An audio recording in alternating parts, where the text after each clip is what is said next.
Please do subscribe to Prajabheri News Channel.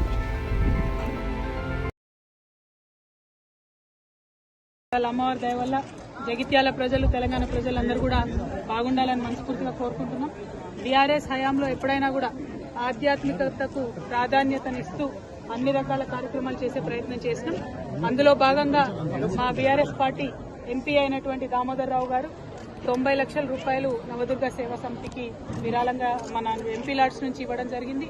అట్లానే మా తొలి చైర్మన్ గారు దావా వసంత గారు కూడా వారి ఫండ్స్ నుంచి వారు ఉన్నప్పుడు ఒక 10 లక్షల రూపాయలు పెట్టడం జరిగింది.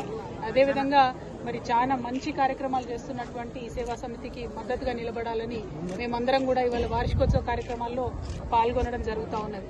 మరి ఇదంతా సందర్భం ఒకటి జరుగుతూ ఉంటే రాష్ట్రంలో ఇవాళ మరి రైతన్నలందరూ కూడా ఎదురు చూస్తున్నారు. ఎప్పుడెప్పుడు మాకు రైతు భరోసా వస్తుందని ఎదురు చూస్తున్నారు.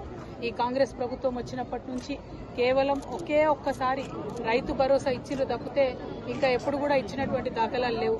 నిన్నగాక మొన్న ఒకసారి ఇస్తున్నామని మాట ఇచ్చిండ్రు, కానీ కేవలం ఒక 60% మందికి అంటే 3 ఎకరాల వరకు మాత్రమే ఇప్పటివరకు ఇవ్వడం జరిగింది. మరి 3 ఎకరాల వాళ్ళకే ఇస్తారా, ఆ పైన ఇస్తారా, ఇయ్యరా, ఇస్తే ఎప్పుడు ఇస్తారు? మరి పోయిన సీజన్లో పెండింగ్ పడ్డ వాళ్లకు ఈ సీజన్లో ఆ బకాయిలను ఇస్తారా? మరి ఈ సీజన్లోనన్నా కరెక్ట్గా 100% మరి రైతు బంధు ఇస్తారా అనేటటువంటి విషయాన్ని ప్రభుత్వం ఎవరికి కూడా చెప్పడం లేదు. మరి ఆ అంశాలన్నీ ప్రజలు ఇవాళ అడుగుతున్నారు. 2500 రూపాయలు ఎప్పుడు ఇస్తారు, మాకు పెన్షన్లు ఎప్పుడు ఇస్తారు, మీరు ఇచ్చినటువంటి హామీలన్నీ ఎప్పుడు ఇస్తారు, విద్యా భరోసా కార్డు ఎప్పుడు ఇస్తారని చెప్పి విద్యార్థులు ఉద్యోగులు అందరూ అడుగుతున్నటువంటి సందర్భం.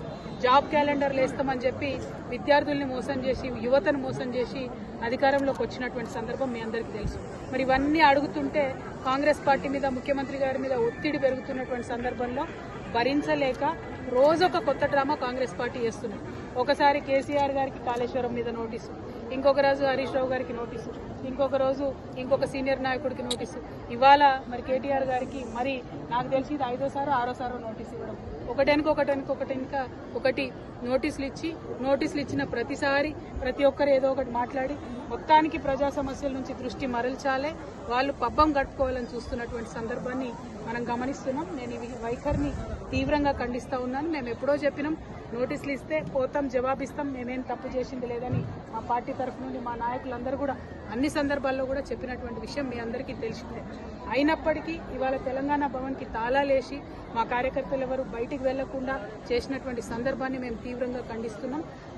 మా కేటీఆర్ గారు మరి ఇవాళ విచారణకు హాజరైన ముందే చెప్పినటువంటి విషయమే, హాజరవుతామని. అందులో పెద్ద విశేషం ఏం లేదు, హాజరవుతాం, విచారణకు సహకరిస్తామని కూడా చెప్పినాం.